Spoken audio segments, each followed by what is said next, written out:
I also got to remember how to do it. Yep. Got it. Okay, I'll get this out of here. You're going to have to be mic. Okay. I talk loud enough anyway.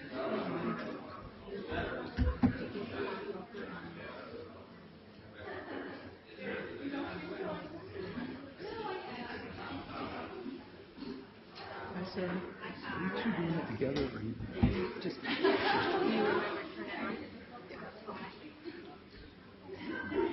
To ruin my mind.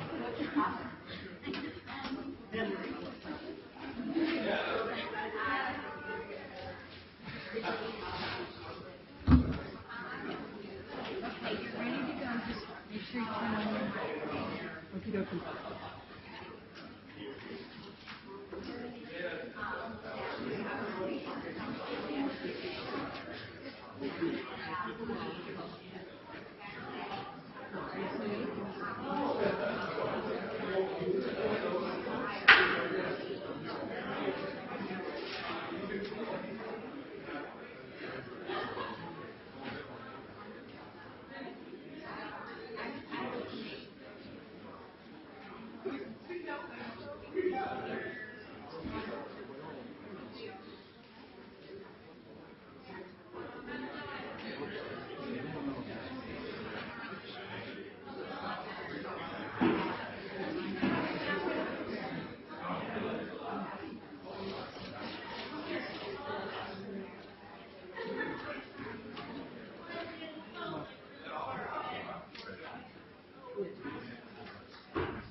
Check with Janet.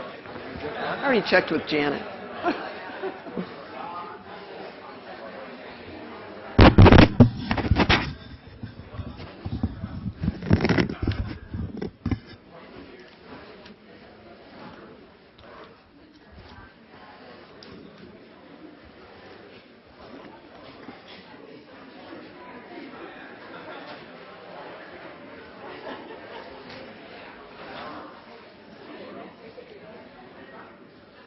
I'd like to welcome everyone out this morning.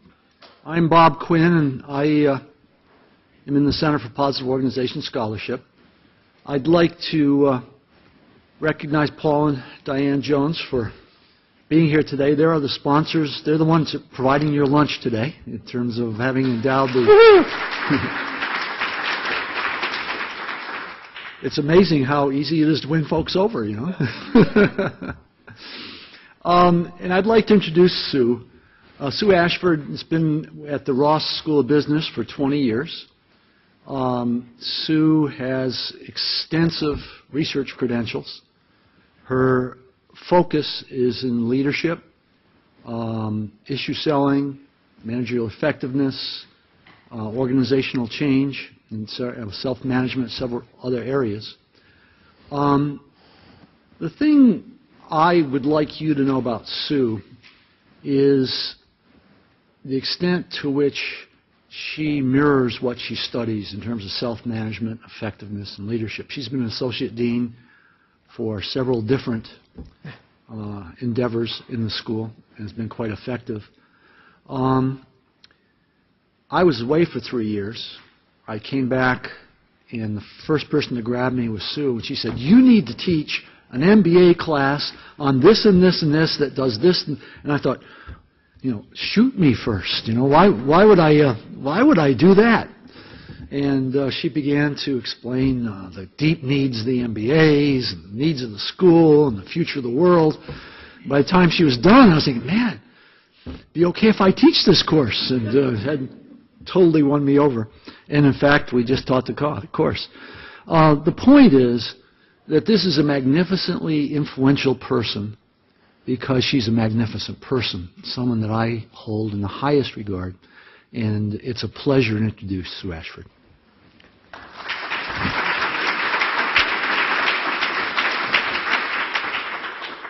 Trying to figure out how to make this box go. There we go. Thank you, Bob. That's wonderful. It's a little intimidating to follow not only one but two Quinns if you've been at the last two sessions, but that is my fate. Let me just say a couple of things about this day. First of all, I don't know about you, but I've decided it is spring. If it's going to be 80, I'm going to start wearing the spring stuff, so that was fun. Second of all, when I went into Starbucks this morning to get my coffee, they always have you can get a dime off if you can answer the trivia question. The trivia question was, what dubious honor belongs to April 11th, 1954? Does anyone know? Well, apparently some mathematician figured out that that was the date on which the fewest events happened in history. April 11th, 1954. And so I figure, you know, this is a low bar. I can do better than that today. I also wanted to give a shout out to the couple of EMBA students in the room. One of my other jobs is I run our EMBA, and I'm delighted to see them. And another thank you to the Joneses, because I've been looking forward to this day for a long time. It's wonderful to be able to just talk with you about my research. A little bit about this talk. You see the words a conversation, an invitation to a conversation. To decode that for your future, that usually means these ideas aren't really well developed yet, because we want to talk with you about them. And I know a lot of talks you go to are more, here's the ideas, here's 5 studies on the ideas, I talk, you listen, you leave, and you've got something. What I'm hoping for in this talk is that we talk about the ideas, which are pretty far along. I'm going to give you a little initial study, but we're really engaged in a conversation with each other about these ideas that I hope will be enriching to all of you. So don't sit back entirely, because you're going to be a little bit on the hook for this one. let me start with one thing that I don't want to have conversation about, and that is the definition of leadership. There is a thing in academia called LDR-Net, and it's a leadership network where academics and practitioners can interact with each other about topics of mutual interest. And someone, and it had to be a doctoral student or a very young assistant professor, put on the net one August day, well, this may be a naive question, but just what is the definition of leadership? 3.5 months later, there were still posts going up about the definition of leadership. So I don't want us to get stuck there. But I will offer you a definition that I like and I think captures the essence of what I want to talk about today. And that is that it's an influence process. It's an influence process about certain things, though, about the group's objectives, about trying to get people to pursue the group's objectives. So those things kind of make sense. So leadership is about influence. I really like the third aspect of this definition, and that is that it's also about maintaining the culture, maintaining the group. So even if we're not trying to charge anywhere, like in a charge, there's still something for the leader to be doing, and that is about group maintenance and cultural maintenance. So we're just going to accept that that's what leadership is. And I want to tell you, first of all, that there's a lot that's been written about leadership. So, do you know what this number might be? It's almost 3 million. Not how many journals, but I wish, as an academic, it'd make my job a lot easier. No, but you're close. That's the results on Google if you were to type in the word leadership. This statistic, that's the number of management books on Amazon on leadership. That's the number of Wall Street Journal articles on leadership, number of articles published by the Harvard Business Review on leadership, and that's the number of scholarly articles on leadership. So you might be thinking to yourself, is there anything left to be said? And this would be a good thought. This is the thought I have every time I think I might want to write a book. And then I go to the bookstore and I look at all the books and I go, oh my God, is there anything left to be said? But we think there is something left to be said, and we think just what that might be might surprise you. And so I'm going to talk about some research and ideas that are going on that a lot of us are involved in, and we're happy to share with all of you. So first of all, I'm going to give you the leadership literature in 4 acts. And this is the same lecture I give to MBA students. I did it with my PhD students. This tells you what the literature is. First of all, we started out in a way that I think makes sense. We said, let's look at great leaders and study their personality. So once we know their personality, then we know how to produce more of them. We can find them, we can test for it, we can select for them. The summation of that literature, bottom line, extroversion seems to be key. In 1948, Stodgill said we ought to abandon this line of inquiry. Only thing that really seems to differentiate leaders from mere mortals is height and size of feet, which are correlated, and it was only for men. But being good academics, we don't give up anything. So in 2002, there was a meta-analysis of all the studies that have taken place since then, and they found out that extroversion seems to be key. So that line of research keeps going, but then there was several studies done in the 60s, 70s on, let's not look at who leaders are, but let's look at what do leaders do? What do they do that maybe other people aren't doing? These studies took place at University of Michigan and Ohio State. It was probably our last act of cooperation. And what they found then and what meta-analyses since have found that bottom line, it all comes down to focus on task, focus on people. So those of you in the room have been in leadership for a long time, you've heard this. There's still studies, still finding this. That you can think about any crazy behavior you think is important, but what it comes down to when you boil it all out with statistics, leaders focus on task. Some have more of a task focus, more of a people focus, the best focus on both. So then people said, really you can't isolate the behaviors. It really depends. Depends on a lot of things. Maybe you would act different when you're leading new people than when you're leading people who've been in the job for a long time. Maybe you would act differently when you're leading people where the task is uncertain versus the task being certain. So they started to look at contingency factors and look at a contingency theory of leadership. Bottom line, it's really complicated. There's a lot of them. This actually is a decision tree model for you to make a decision about how you're going to lead a group at a particular point in time.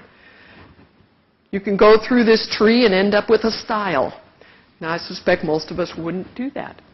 So that's that. And so then people started to say, and there was really kind of a fallow period in leadership, and they started to say, all this analysis of personality, of behaviors, of contingency factors seems to be missing some magic that's involved in leadership. There's got to be something more. And so they started looking for what that something more is, and they started looking at transformational versus transactional leadership. Transformational leaders transform the followers' motivation and aspirations. They play a charismatic role. So what do all these four approaches have in common? Do you see anything that's common to them?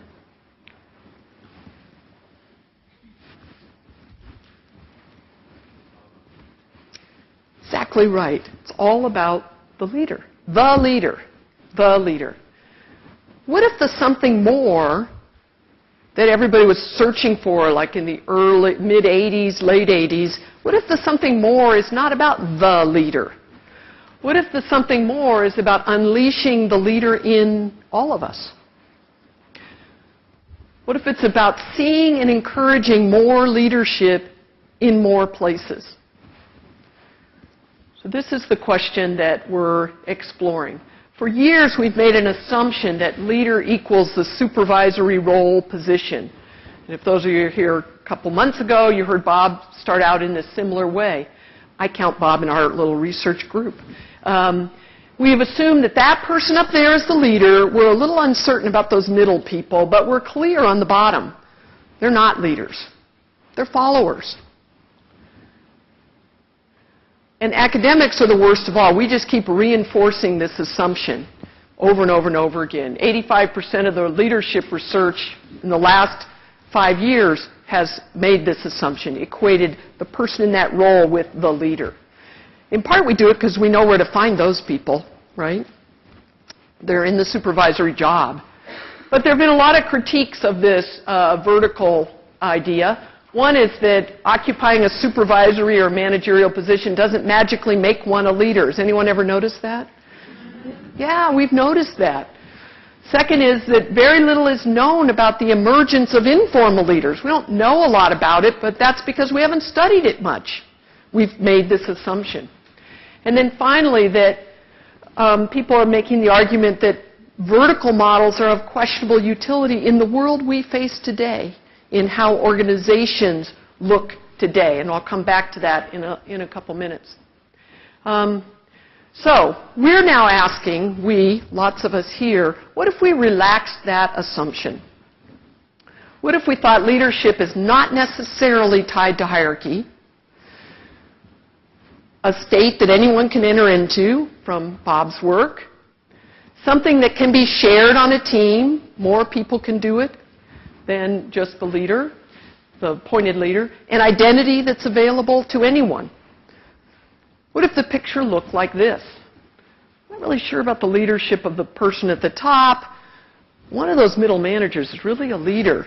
And look, that person down there, we count on that person for a lot. They really do lead. What if we relaxed that assumption and began to look at it? What if we also relaxed it even further and said leadership is not a property of a person, but it's a description of a relationship? It's social. There's a potential for mutual influence between two people. The task becomes not just to find the leaders, irrespective of hierarchy, but to understand the flow of leadership between and among people. That's Ned Wellman's dissertation. Ned, raise your hand. People can see.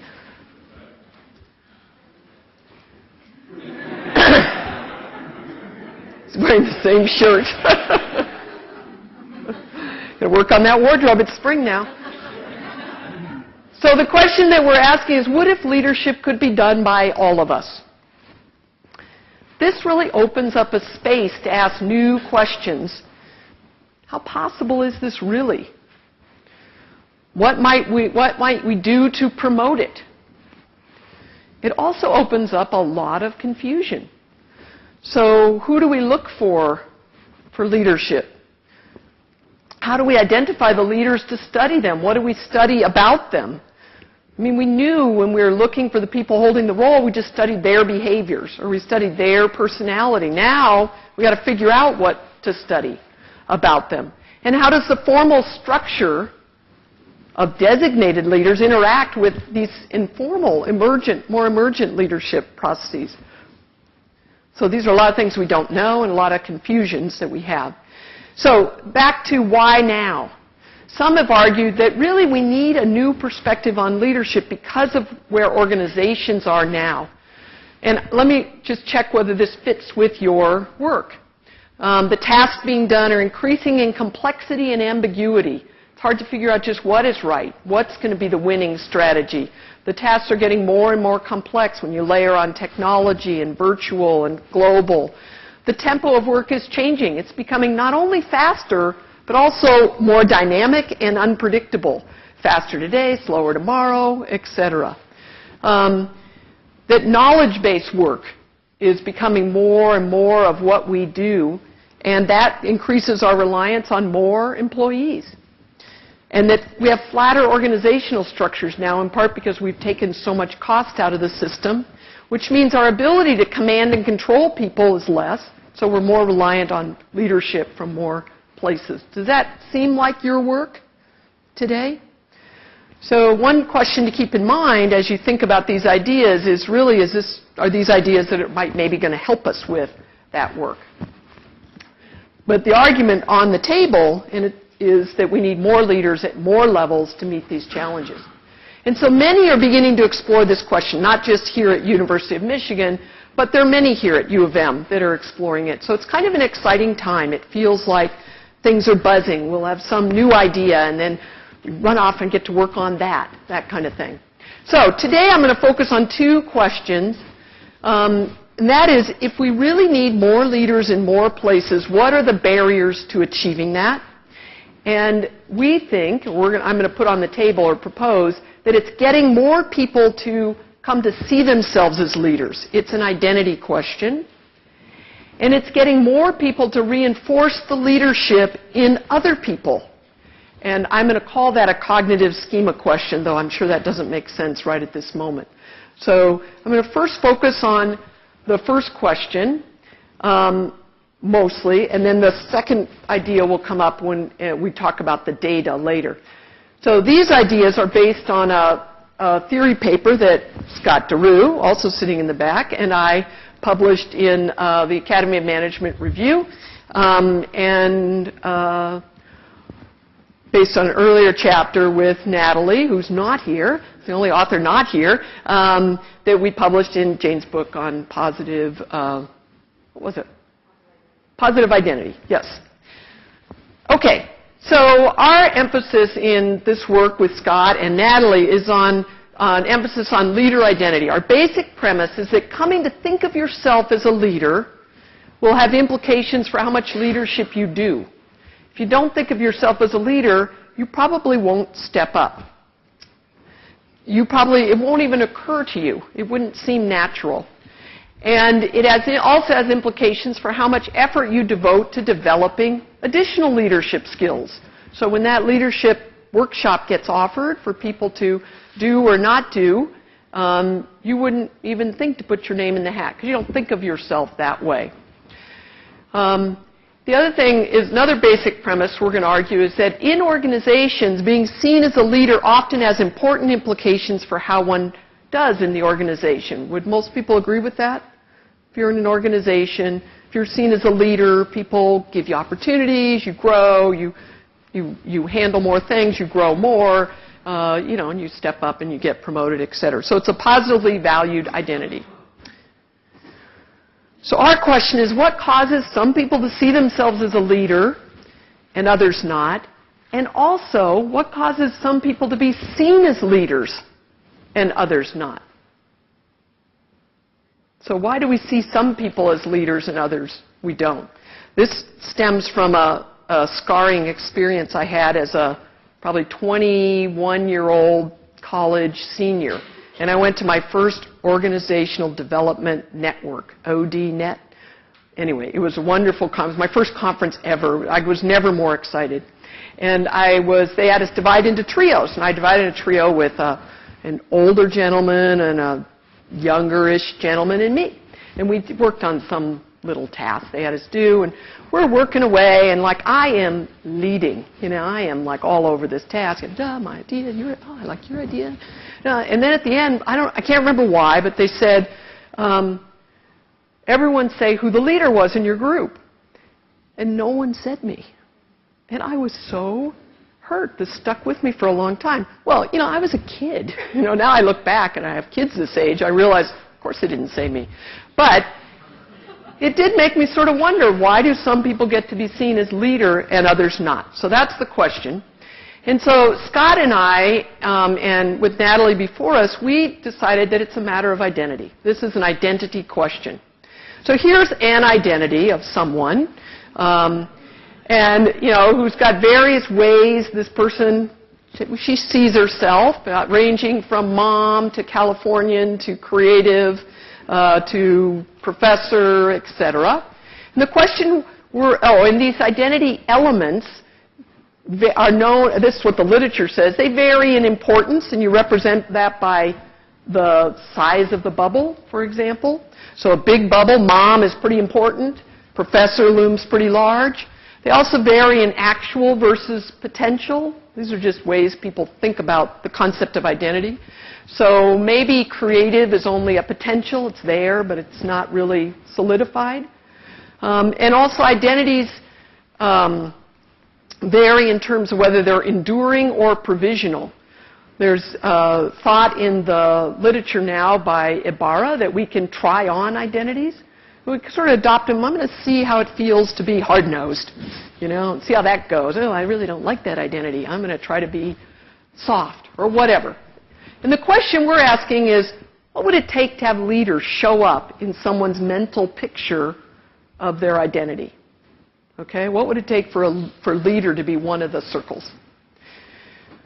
So, the question of what shapes your identity, there's wide agreement that identities are multiple, as I've drawn them there. They're mutable, they change over time, and they're socially constructed. That means that there's something that happens in our social interaction that builds our sense of who we are.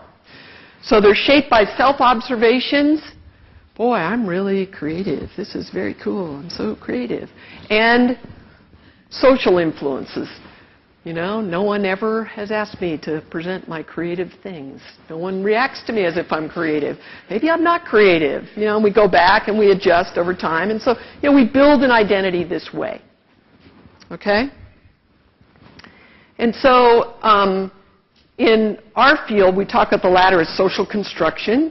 And then there's another concept called identity work. And it's social construction is long-standing perspective in social psychology. Here's a quote from Cooley and Goffman. Dimensions of identity are shaped partly through the social interactions in which identities are granted and claimed. And identity work is that people form, they try to repair an identity, they work on their identity. This work was done in a study of the homeless people. And homeless people are try to do things to work on their identity with the public or with other homeless people. But our identities are not just static. So what these things suggest is that we're shaped by our social environments, but we have agency, right? If I really wanted to be seen as more creative and I've gotten all those cues that I'm not, I could put creative works up all over my office. I can do things to try to get people to see me the way I want to be seen. We have agency in our identity. Then the cues come back to us and we're developing and sort of figuring out who we are. So some organizational examples. Jane and a colleague, Carolyn Bartel, did a study of this kind of process with temporary workers. Temporary workers are kind of on the edges of an organization. And so they were looking at the identity of member. Am I a member? And they looked at ways in which those workers tried to claim that identity and were either granted or not that identity by others. Another study just out by Ibarra and Barbaluscu looked at when people undergo a transition to a new type of job, you try to claim the identity that goes with that job, and then people say, yeah, not yet, maybe later you get that identity. Or they say, yeah, you are that. and they grant it back to you. Okay, so we've got identity, and we've got claiming and granting of identities in our social worlds. So you might wonder, well, yeah, but leadership? Really, do people do that regarding leadership? And I would argue that, yeah, they do. In part because some identities are pretty straightforward and obvious. I mean, I don't really need to do much social construction to know I'm a mom. You know, I just am. It's obvious to me. It's obvious to anyone when I walk around with particularly when they're little kids. But leadership isn't quite like that. Leadership as an identity is more ambiguous. I mean, to wit, it took 3.5 months of people trying to define it in my first example. They never did come to consensus, by the way. We just dropped it.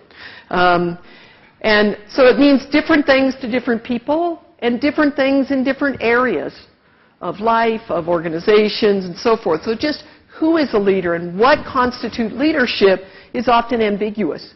So you might wonder, am I a leader? And that would be a real question to hold. But it's also positively valued in organizations. As I've said, there are nice rewards that go with it. So higher ambiguity and greater potential for reward suggests that people will probably be doing identity work around leadership. Okay, so let's take a look at what that might look like. So I've said it's claims. People do things to claim an identity for themselves, and grants. What people do to grant others an identity as leader. So here's, and these claims and grants can vary in their clarity, their visibility, and their credibility. And I'll give you an example of that in a minute. But this is where you first get to go to work. At your table, with your friends and colleagues. Can you think of a time when you saw leadership being claimed in a work setting? Or you saw leadership being granted in a work setting? So, talk amongst yourselves. Sorry. There, over there.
You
done?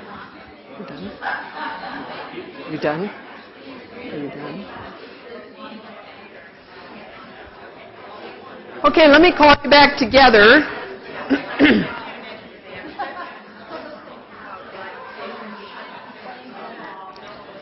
Hi, how nice to have you here. Okay, let me call you back together.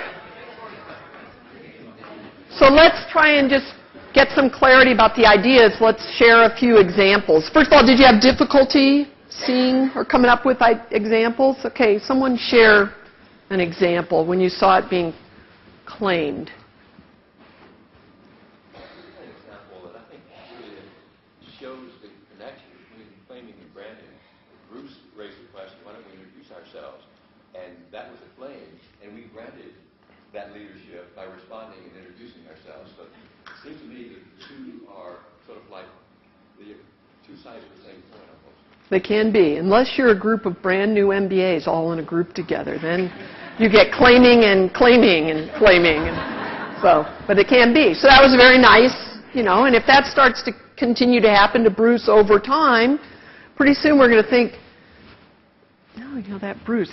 In fact, Marshall Goldsmith comes and works with our EMBAs. I don't know if you guys thought about this example. And you get together in a random group, and you talk for 3 minutes, and then he has you do this exercise. You put your hand up, and he says, when I put my hand down, I want you to point to the leader of the group.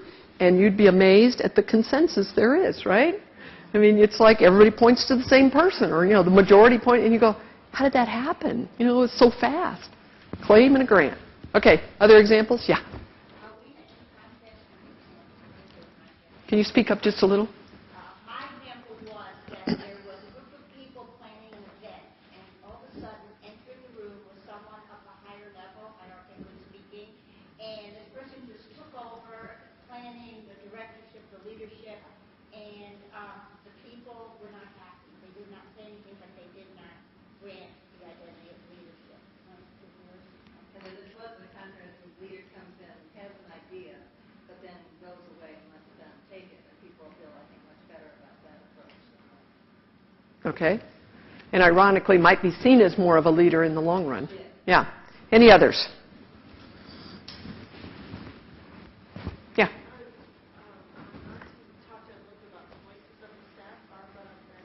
Mm-hmm. Organization at the university that is actually institutionalized training Yeah. leadership and unequal granting. Yeah. Yeah, very cool. Jane keeps pushing me to go more organizational with these ideas, and that would be a great example. Okay, so we can think of times when we've seen this. Oh, I meant to ask you this, but we'll come back to that. Oh, and I meant to tell you this too. Darn. Holding a position or being designated a leader is important in this story. It's not unimportant. But what we argue is that that is an institutionalized grant of leadership, right? We believe in this fellow. We're going to put him here, right? And what we say is that it makes the role incumbent more likely they're going to claim leadership more often. So that's why Anna's leader felt so comfortable coming in and saying how it was going to be, you know, because they're going to claim leadership more often because they've been designated the leader, and others are going to grant leadership to that person more often. Even if they're trying to be subtle and not influence things, chances are people will be waiting to see what that person says, that kind of thing. So it plays a role here. We're just saying it's not the only role. So a couple of things. Let's talk about identity construction and what we mean by it. So when do you start to think about yourself as that leader? When does that enter into your personal self-concept, and when does it enter into the communal sort of sense of who's a leader in our setting? We argue that 3 conditions need to be met for this to happen. One is that an individual internalizes the identity. They start to think of themselves that way. That's one part. The second is that it starts to be recognized relationally. This was a great example of relational recognition. He says, I think we should start by introducing themselves. The group says, yes. So that's a relational recognition of that act of leadership. So it's not like an anointing of, you now are the leader, but it's just these mini acts that recognize or not recognize someone's leadership. So that's relational recognition. And the other is collective endorsement. The social context begins to endorse the identity as appropriate for that person. Okay, so let me give you an example, a simple example of the identity becoming then a social fact. Okay, so this is my middle child, Hannah. She's a high school junior, and she gets elected captain of the swim team. And I don't know if you know about Pioneer High School, but it is quite a swim team. 9 straight state titles. They were voted best swim team in the nation, like 3 out of the past 5 or 6 years. Nation, not places where there's sun, right here in Michigan. So she gets elected captain of the swim team following a 3-hour multi-level voting procedure involving the whole team, 90 kids strong, and the election came after 3 years of being led by previous captains. Okay, so you got that? Was that a grant? Was that a grant of leadership? I'm amazed there's any hesitation. How does it rate on clarity? Was it clear? Was it visible? Was it credible? Yeah, it's a voting process that everyone's been through for the past 3 years. It's been done in front of everybody. It's sanctioned by the coaches. It's clear. What do you think's going to happen then to Hannah? So do you think a little seed's going to be planted in her brain? Like, maybe I'm a leader. Right? Maybe. Do you think that other people on the team are going to start acting towards her? Like, Hannah, we need the sweatshirts. Hannah, it's time to lead the cheers. Hannah, yada, yada, yada. Right? Relational recognition. It's going to happen over time. Do you think that when the coaches send out memos, no one sends memos anymore, emails, texts, Twitters about the things the captains need to do you think she's going to be included on that distribution list? Yeah. When the school invites the leaders of the school to an event, will she be invited? Yeah. It gets collectively endorsed. Okay. What do you think is going to happen over time? Do you think that little circle's going to grow? Yeah, it's going to grow. So that's what we're talking about. Individual internalization. And these things are not really in an order, but it's these 3 things work together to kind of create a solidified identity construction. So the person takes it in. Other people begin recognizing and treating that person that way. So more and more they get granted. You get all these little mini grants all the time. The collective starts endorsing them, and the identity is likely to grow. So here's another way of putting it. This looks, we did this in my doctoral class, it said this is too static, but So it can begin with a claim or a grant. You noticed in the Hannah example, it was a grant. She was granted leadership through this voting thing, and so then maybe she would start acting like a leader, claiming, and it'd be granted back. Or it can start with a grant. I really want to be a leader in whatever. Miss Janet. Did Hannah run the position, or do people say, I want to be the Ashford? All juniors are eligible. No, they're nominated by, basically the whole junior class gets nominated, and there's one vote to get finalists and another vote to get the people. Yeah. I'm curious about, you know this young woman very well. When do you think that she first conceptualized having that sort of leadership? Is that something you granted her, or is that something that this brought it forth, but she didn't have it before? Right. So. No. She is not. She is a middle child. So we have different stories about this. My story is Hannah is my shy child.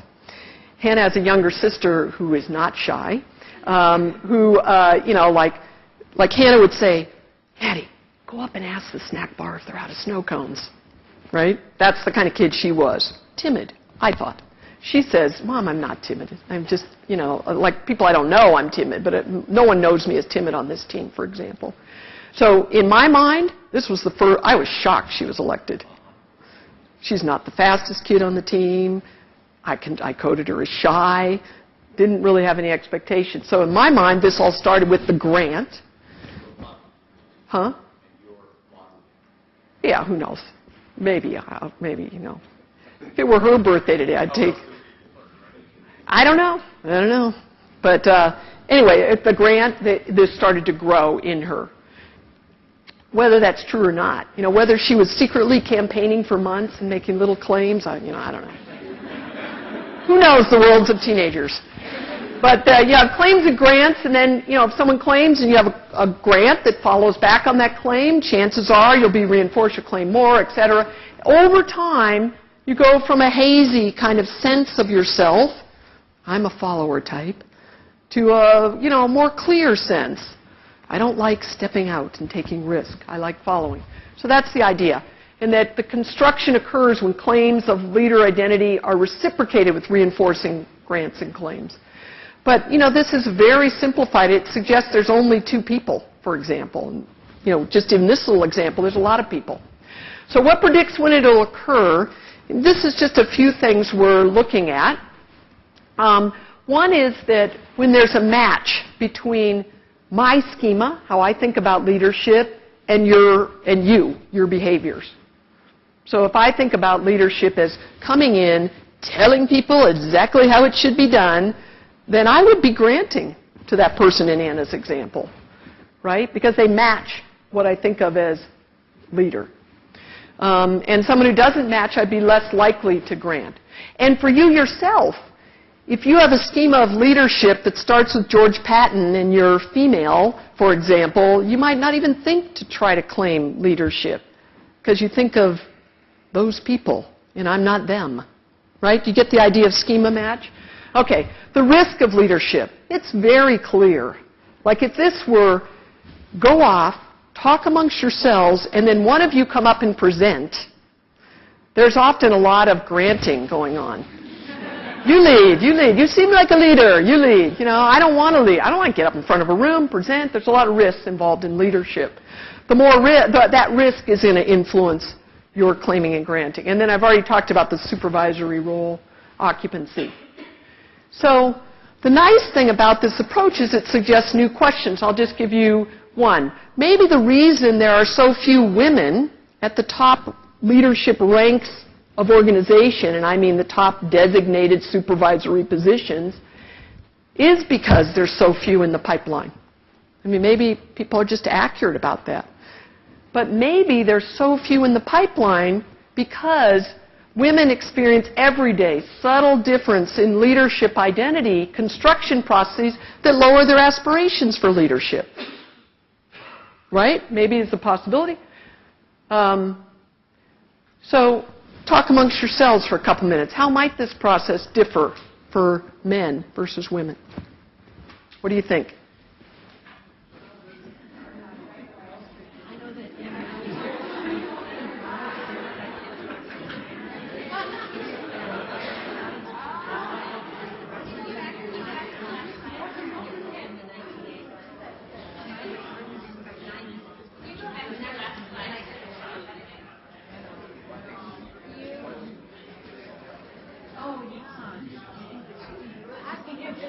So maybe their everyday experiences of, like claiming and granting might unfold differently if it were women in a group of men, women in a group of women. Absolutely. Well, I think that, it makes me thrilled that we have a female dean coming in, because even just for somebody like me, who is, rising, well, hopefully rising Down the chain, yeah. Yeah, to see Bob Dylan give a speech is like, there's a leader giving a speech, but to see a woman giving a speech is like, that could be me.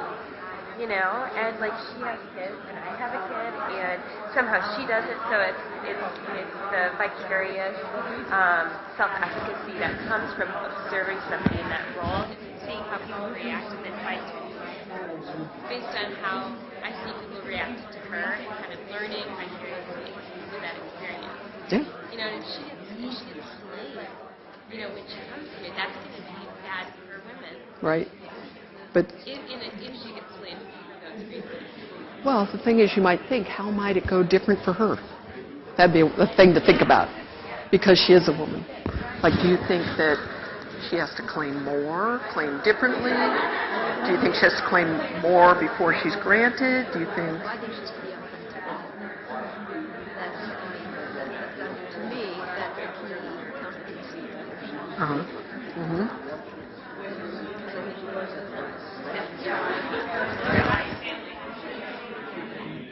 Right.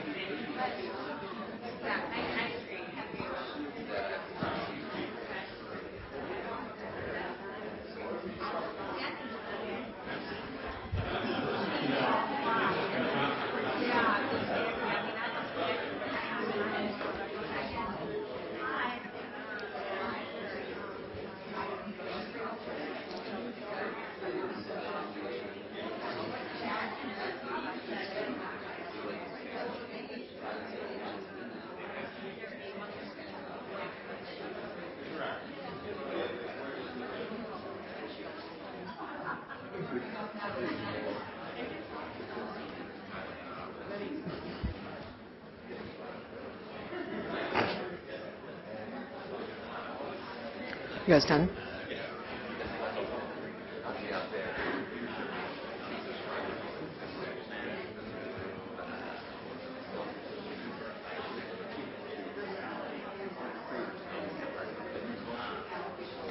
All right, can I pull you back together?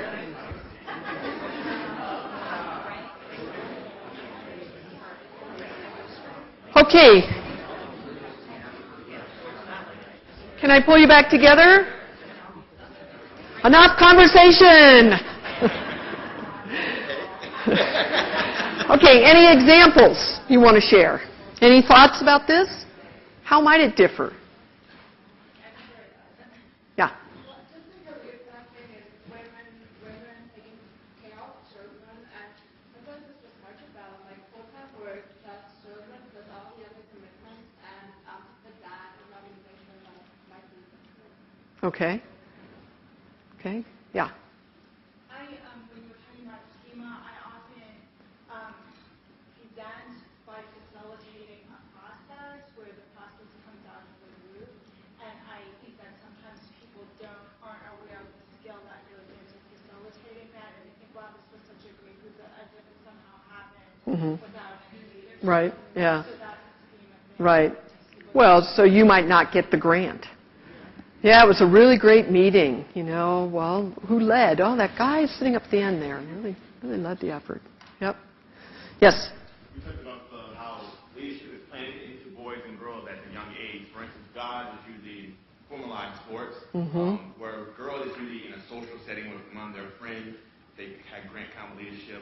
How it's not, like even in movies, it's always portrayed the bad girls, the mean girls, or Right. There's a leader. But in boys, never ever being boys is always the hockey team or the basketball team. So you have these images that might have an influence on this process. I think one of the things we talked about was that it's so culturally defined, and we can, within organizations with affirmative action and diversity training and all that, we can affect pockets of it. But the larger culture still has those basic assumptions, and that, given the inertia of that culture, it will gradually suppress those. It's like antibodies. So what does it suppress in our language, in the theory we're talking about here? What does it suppress?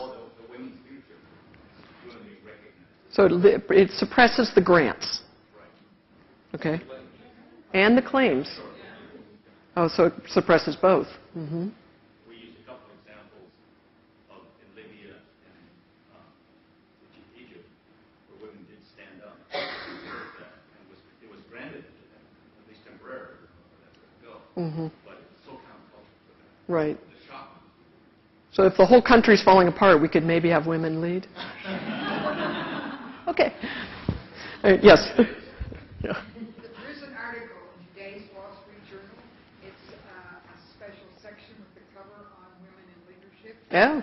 And it is part of a study reporting that the trend of the last 15 years, which is for more opportunities and more openness for women, has taken a sharp negative turn, and really women are falling back. They are electing in their 30s, not to pursue an organizational career, but to stay home and care for their families or to start a business. Mm-hmm. And very interesting. Yeah. So I saw Lisa over there writing down that site. Lisa Marchiondo is leading an effort to theorize about this question, trying to figure this out and hopefully have some useful things to say to women, to organizations that hope to work on that and so forth. So I'm going to shift gears slightly. I promised you a little bit of data. And so this question, of which we do have some data, says if leadership can be done by anyone, what predicts when will people reinforce the leadership of others? When will people be thrilled that many in their team want to lead versus when will they feel competitive and threatened? Okay? So this is a study being done with this cast of characters. I think the only new picture up there is Jeffrey, who had to leave and go teach. That's the question we're asking. And we're saying that it depends in part on how you think about leadership in groups.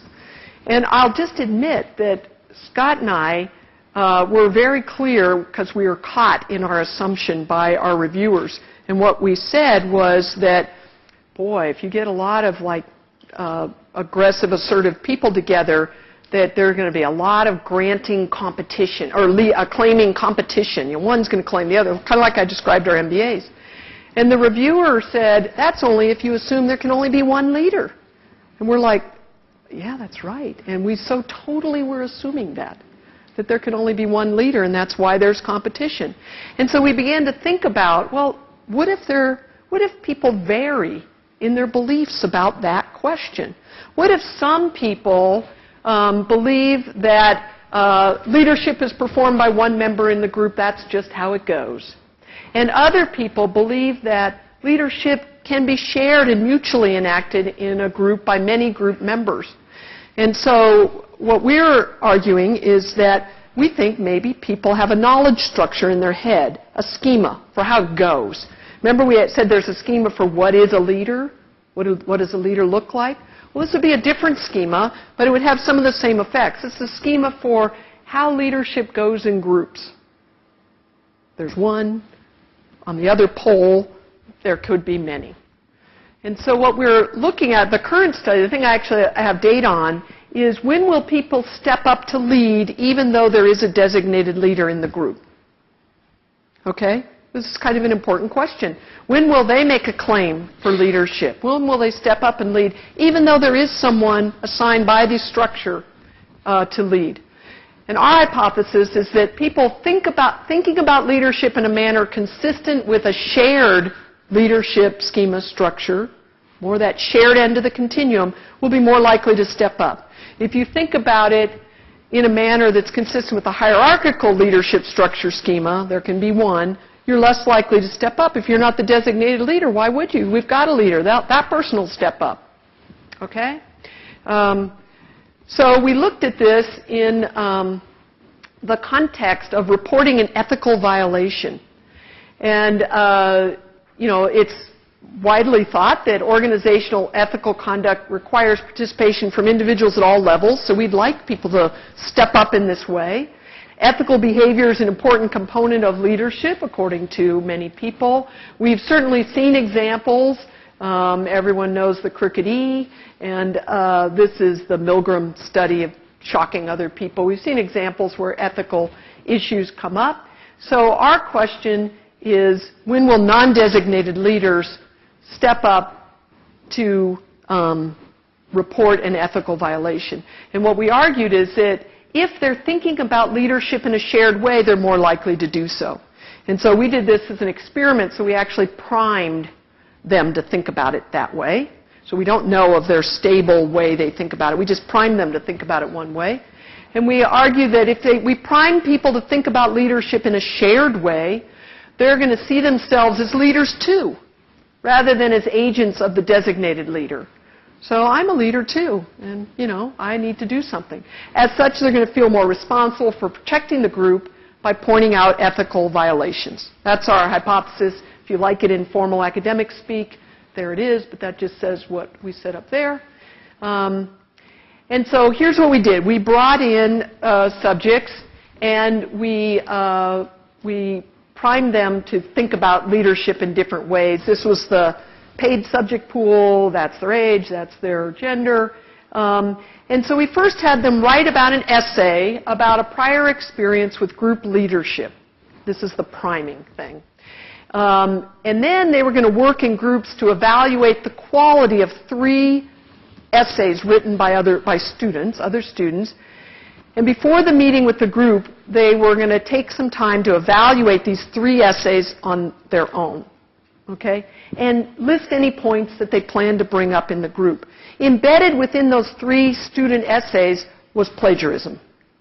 2 students wrote the same thing.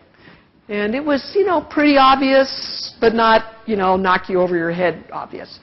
So to get them thinking about leadership in a shared or hierarchical way, we said, write for 5 minutes about a time when leadership responsibilities in a group you were in were handled primarily by a single individual.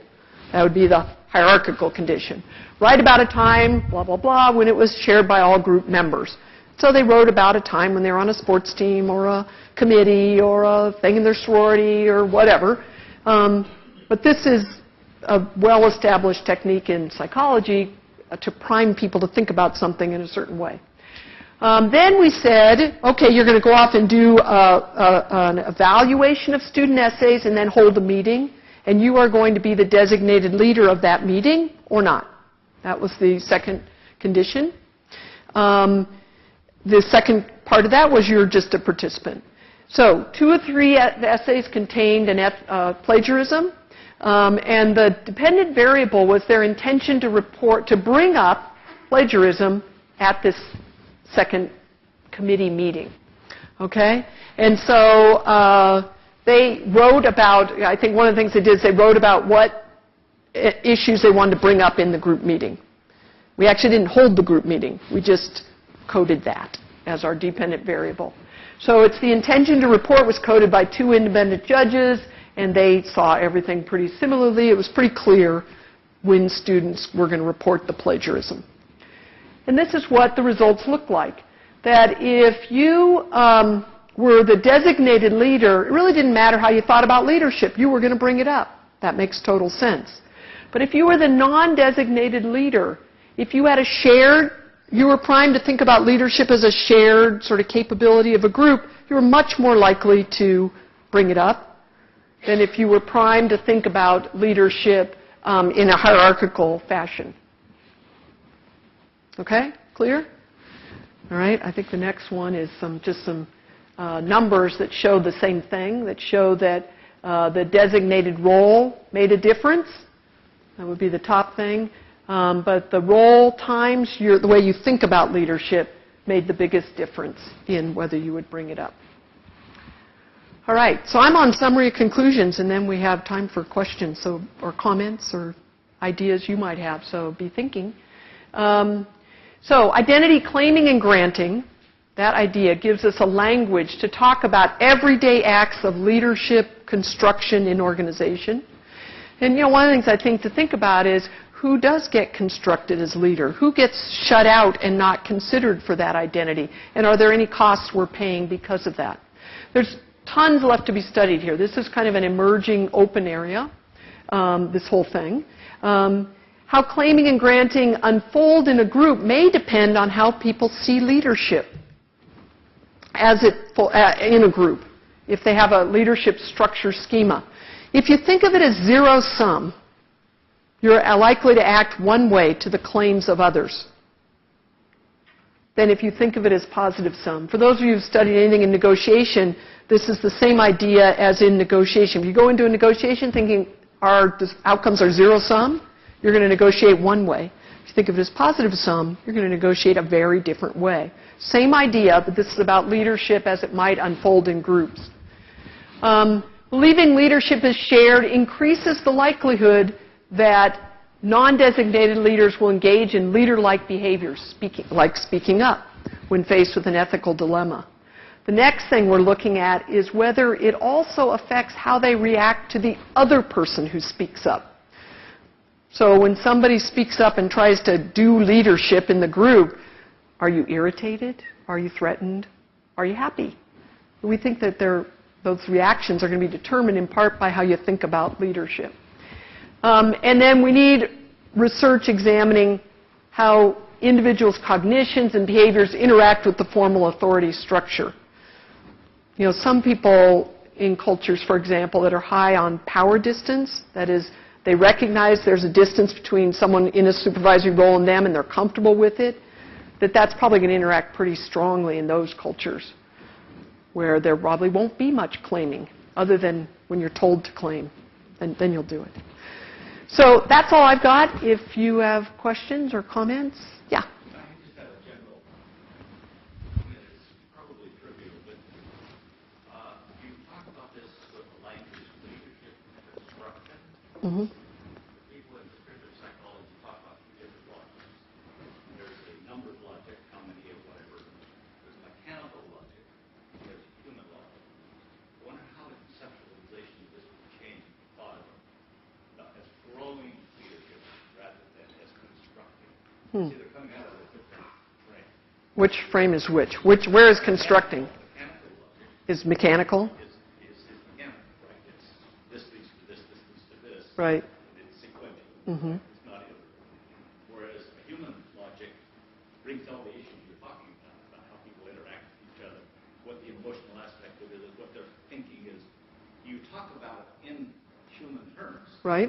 But you use the label of construction, which is, for me, is a bit off-putting Yeah. with regards to what you're really talking about. Yeah. It's growing leadership. Right. And how thinking about that way, would it change any? I mean, Yeah. this is not for asking. No, I'm fine. This is what I want to do. We're supposed to talk about this. It's good. Now, I mean, we got to construction through social construction. I see that. You know, and that's where we got to construction. And I guess the only thing I would worry about, I mean, I like that. It sounds good, and I personally hold the values where I'd like to see leadership grow in organizations, is whether it would make you less aware of the people who get shut out, or the times when we shut people out, or the contexts in which we shut people out. In other words, when we aren't growing leadership, we're... What you could think about is antibodies. Yes, yeah, I see. Fighting somebody who's trying to take over. Right. Trying to Help. maybe himself. Or help, yeah. Yeah. But Probably quote. yeah, and I don't know, maybe constructing also has that same tone, we're not looking at deconstruction or tearing down. So, I don't know. I know how we got there, and that certainly gives me something to think about moving forward. Yep, thank you. Scott, are you taking notes? Okay, good. Yes. I think for your third item, there is kind of being a fixed versus being someone who would take action. Right. And I guess in the context of that, I think it would be interesting to look at what makes a person's step up into a leadership role, whether it's already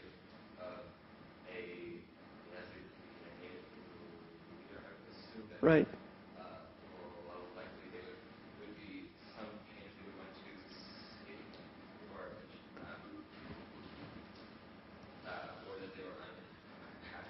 Right. the sense of the whole violation. It's either you want to take action, or you just want to give, or you can let your or get a sensation decline in a sense. Right. There's a question there also. Yeah. Well, there are literatures on voice, for example, speaking up, which you could see as an act of leadership, which suggests exactly that. You speak up when you're dissatisfied. And so in this aspect of leadership, speaking up about an ethical violation, those might coincide. Those might overlap pretty substantially, those literatures. But other types of acts of leadership, not necessarily. And I also don't think it's only just about dissatisfaction. I mean, it's also about what you want to build, what you care about so passionately. You just can't stand back and wait for that designated leader. And, it's interesting because we do have a little literature in our field on emergent leadership in groups. But they always look at it when there isn't a designated leader. Like, if I threw you guys all together, is it really true that he'd emerge, or would he emerge eventually? Who emerges? So Ned's dissertation is really looking at when the two are together. When does emergence happen in the presence of a designated leader? So it's kind of your question. He'll have the answers. When? By next fall, maybe? Laura?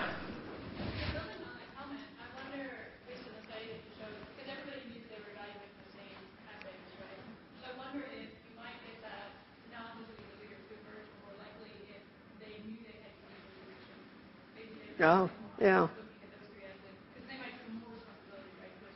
Mm-hmm. Yeah. Yeah. So ours is a conservative test. Because you still showed a difference.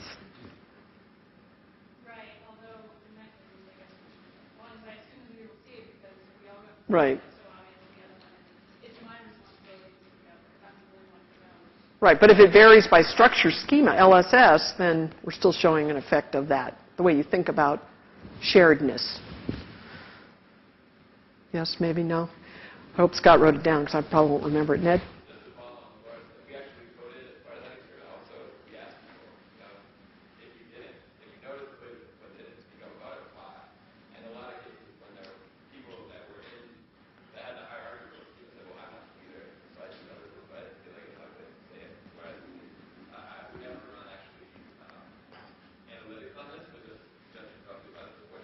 Yeah.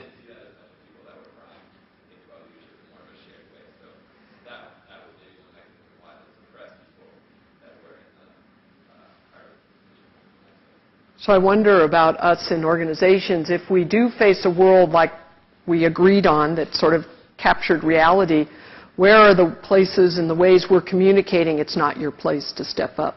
And how could we change that if we wanted more leadership in more places? Anna? Are you familiar with the program at the University of Michigan Health System called Leadership at All Levels? I'm not that specific program, no, but yeah. I know people who are. Yeah. But someone here might be interested. Yeah. Yeah. Just to follow up on that, the statistics on when people do not speak up about medical errors Right. being made when their person making them is hierarchically above them is down. Yeah. 90%, that was 80% do not speak up. And I think that's one of the efforts to try to change. Yeah. Yeah. Peter. Just a quick question. Peter. Back to your sort of opening comment about claiming and granting. My assumption is that a successful leadership claim requires then a positive grant. In other words, if someone succeeds in Right. getting a claim responded to positively, it presupposes that that grant will be interpreted and responded to positively. Is that correct? Well, I mean, yeah, if everything is clear, visible, and credible, I claim, you grant, and then, cool, we think of me as a leader. And in our paper, we also have the claiming and granting of a follower identity. Right. So I didn't put that complexity up there, but it might be that you grant me a leader identity and claim for yourself at the same time a follower identity, and I grant that. Then we're clear. We've got a clear set. We're fine. We're going to, yeah, the exchange is very clear. But there might be places where, and we've seen this in you think you've granted someone a leadership identity. Well, why aren't they leading? What is the problem? And they didn't see it. But my issue is around the frustration that comes when someone claims and isn't granted. Yes. So, I mean, I see that all the time. Right. In groups of teams where someone will try to sort of make a move towards some kind of collaborative team leadership experience and won't get Yes. then a grant Right. from colleagues, and then spends time either distancing him or herself Yep. from the process, or, you know, in some cases even unconsciously sabotaging the experience because of that Right. failure to be granted. And so I just want to make sure that Yep. the transaction of successful claiming presupposes Right. a feeling of that being granted. Right. Yeah, it's relational recognition is part of it. So in the paper, and I didn't, again, because it gets kind of complicated, but in the paper we talk about, well, what happens differently in groups when everybody's got a hierarchical schema, or everybody's got a shared schema, or we have different schemas. So if I have a shared schema, and I grant you leadership, and you have a hierarchical, and let's say I am the designated leader, and you don't pick up the ball, it creates confusion in me, like, why isn't he leading? Conversely, if I have a hierarchical schema and I grant and you claim leadership, I wonder, who does he think he is? You know, so there's a lot of potential for miscommunication and misunderstanding in this. What we're hoping is that this gives you like a tool to at least talk about what went wrong maybe in this communication. So, yes? Could you elaborate on any link this has to organizational resilience? I'm sorry, say that again? The link this has to organizational resilience. Well, I think that if you were able to create a culture around more leaders at all levels, that this program these guys are talking about is aimed at, that you become more resilient. You have more people who not only have their eyes on different parts of, say, the environment, but feel it's their job to relay that information and try to create effective responses to that. You have more people stepping up, and if the world is indeed getting more complicated, would create more resilience when things go wrong. But Scott has something to say. To that question, we also submit that the more plasticity you have in these identities as leaders and moderators, and not have a rigid structure in those identities, would make you more resilient in times of change and evolution. Plasticity you have in those identities will lead to more adaptable relationships in organizations. Could do some handing off, et cetera. You've had a question, yeah.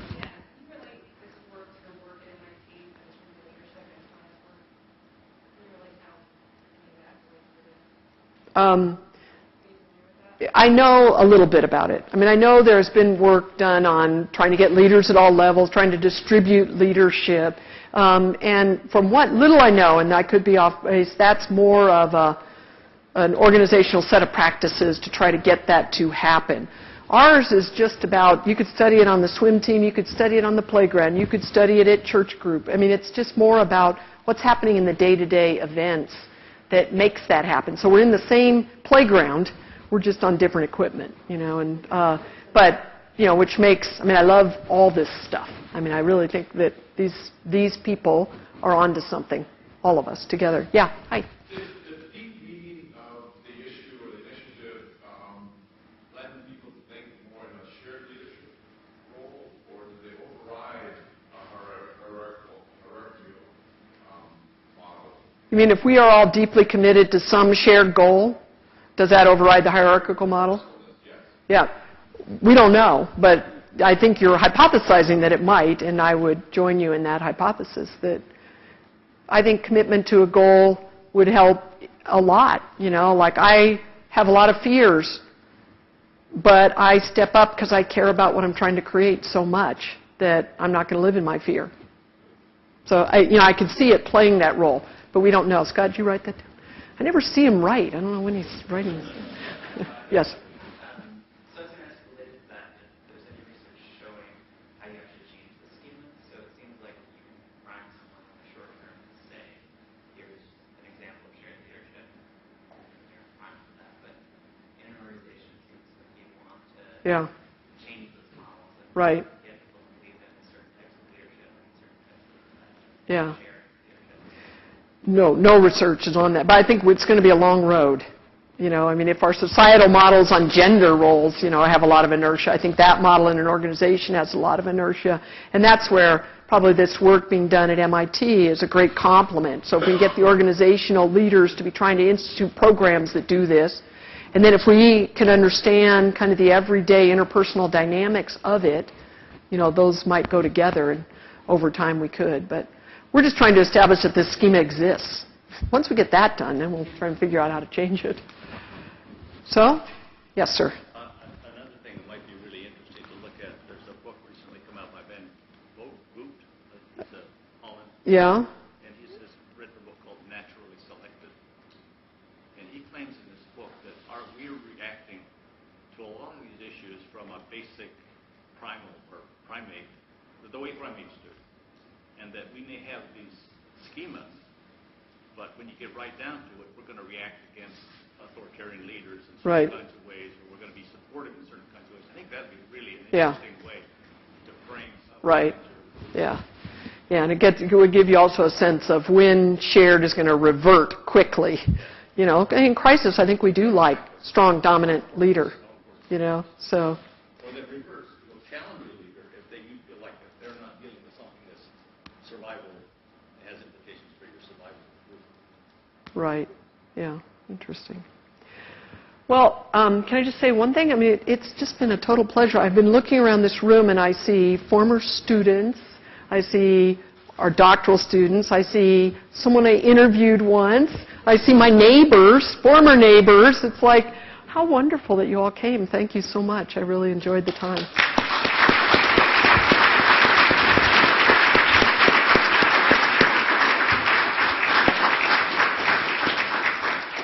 Thank you, Sue. This is our last session for the academic year. In the fall, we'll be starting up again, so keep an eye out. Jen will be raining down emails on you, and we'll look forward to seeing you in September. Thank you. Hi.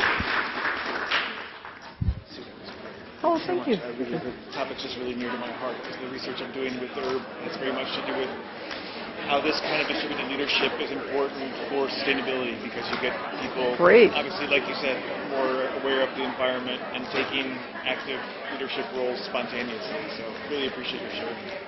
Wonderful. So you got to remind me of your name. Brent. Because you keep talking to me, I go, And yes, Brent Hyman. I'm in the Herb program. Sure, don't leave. I want to say hi. Fabulous. Really, it was wonderful. Meant a lot to me.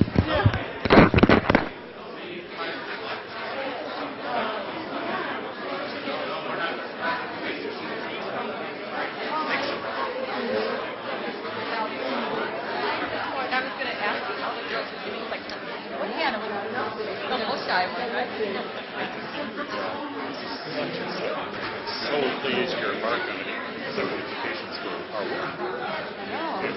Organizations, exactly. Exactly right. Oh. Going back out of the gym. Oh, are you really? Because what happened is my doctoral student got sick. So she's actually left academia, and I was kind of left with this paper. There it was, sitting there. And then I got James to come over. Oh, great. And so we're working on it. Terrific. But it's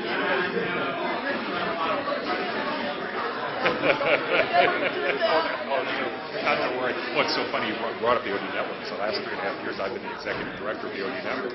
And I'm now coming out of role, so I'll be going back into the world of sort of independent consulting again. But it's been a great gig. I really loved that experience. It was a job job, yeah. So I got a chance to actually be a leader for a time, an identified leader. So it was very fun. I had a wonderful time. Contact with that group. Yeah, well, I'm not surprised. We've done a global job. Usually over here in the academic side. But exactly. I still, I think I need to feel love and all that stuff. Yeah, exactly. Well, anyway, I was so delighted when I looked at you. That's exactly. And I'm still around. Think about it all the time. We love your interviews. Watching the whole time. We have a called EQ. Right. No. A lot of EQs in your I'm glad it was useful. That's it. Well, I still get this one, so keep me apprised. I will.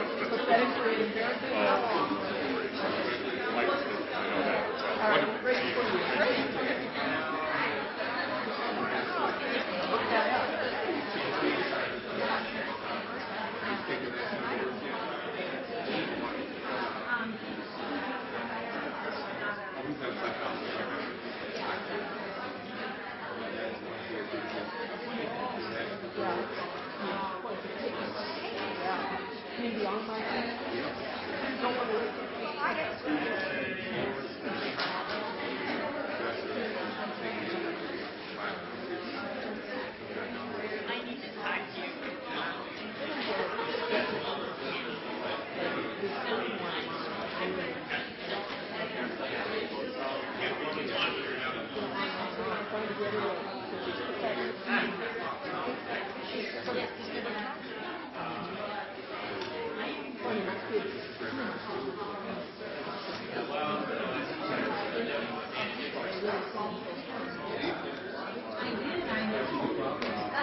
Hi.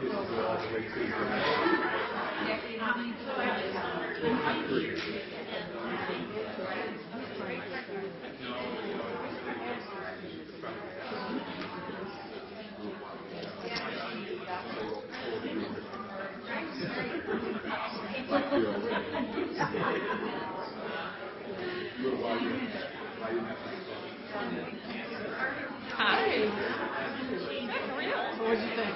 That's very interesting. And I actually, when you were talking about the complexity of the world, every decision that we take, it's exactly how I feel about it. And that's exactly what I try to do. I try to get everybody self-lead. And it's not like the whole objective. The whole objective is to children to be independent. And it's the same in the workplace. Same kind of role. You want that same self-driven motivation to do whatever is needed. And sometimes you grant, they don't pick it up. So. Yeah, I think you should in bed. But I got to pick up my little, there's a thing that goes in here. Oh, yeah. Who's that thing?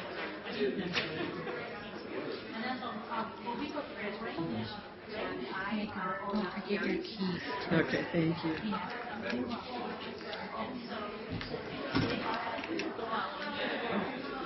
Hi. Thanks for all your comments. Oh, well, I felt like it maybe okay. No. But that's something really bad. I'm interested in my personal how these things filtrate themselves and how our ideas. Wow. Highly structured and Thank you.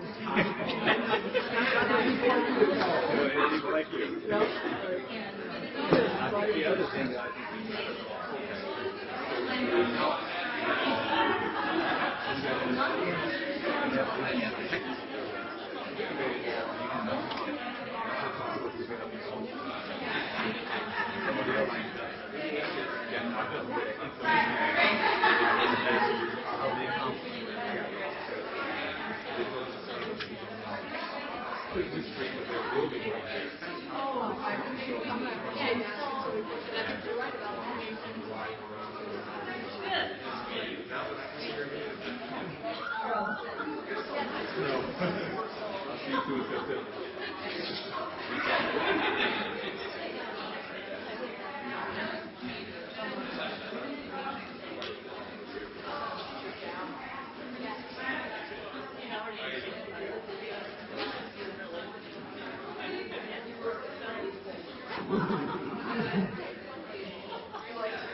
Well, my four classes are alumni.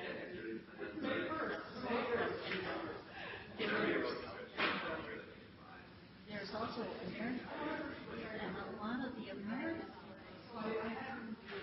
were all, if there were 6 or 10, that's lucky, but also there's some are, the person in position.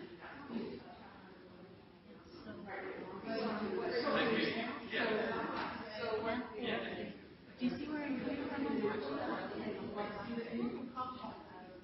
They still are very militant, and they're very how they want their, they consider, as they as a family want to have their or legacy. Does that make sense? So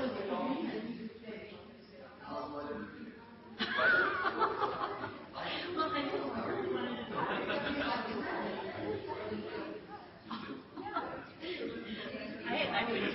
I think it's such passionate areas.